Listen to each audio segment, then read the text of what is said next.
পিলখানা হত্যাকাণ্ডের সুষ্ঠু বিচারের দাবিতে সারা দেশে মানববন্ধন করেছেন ভুক্তভোগীদের স্বজন ও চাকরিচ্যুত সদস্যরা। এতে অংশ নেন বৈষম্য বিরোধী ছাত্র আন্দোলনের শিক্ষার্থীরাও। এ সময় চাকরিচ্যুতদের পুনর্বহালের দাবি জানান বক্তারা। কেন্দ্রীয় কর্মসূচির অংশ হিসেবে ৩ দফা দাবিতে চট্টগ্রাম প্রেস ক্লাবের সামনে মানববন্ধন করেন ভুক্তভোগীদের স্বজন ও চাকরিচ্যুত সদস্যরা।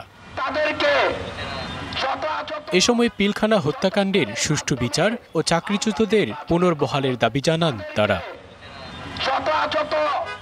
রংপুর নগরীর প্রেস ক্লাবের সামনে সেনা কর্মকর্তাদের হত্যাকাণ্ডের সুষ্ঠু তদন্ত, জেলবন্দী সদস্যদের মুক্তি এবং চাকরিচ্যুত সকল বিডিআর সদস্যকে চাকরিতে পুনর্বহালের দাবি তোলা হয়। চাকরিচ্যুত করা হয়েছে অন্যায়ভাবে বিচার করে, এই অন্যায়ভাবে বিচারের প্রতিবাদে সমস্ত বিচার আমরা বাতিল চাচ্ছি।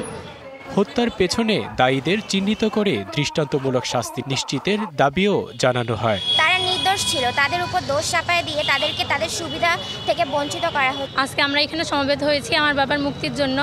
দীর্ঘ 16 বছর যাবৎ তিনি জেলখানায় বন্দী আছেন।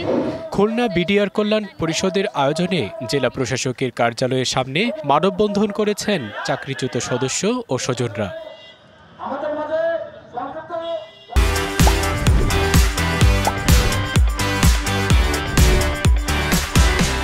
মানববন্ধন হয়েছে ময়মনসিংহেও। দাবি জানানো হয় প্রকৃত সত্য উদ্ঘাটনের। এছাড়া সুষ্ঠু বিচার, নির্দোষ বিডিআর সদস্যদের মুক্তি ও চাকরিচ্যুত বিডিআর সদস্যদের চাকরিতে পুনর্বহালের দাবিও জানানো হয় মানববন্ধনে।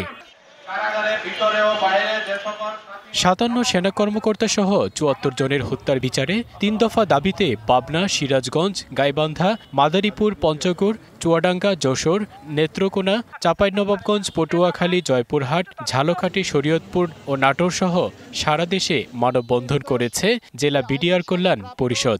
সকল বিডিআর সদস্যদের চাকরিতে পুনর্বহাল। Shakib Al Hasan, DBC news desk.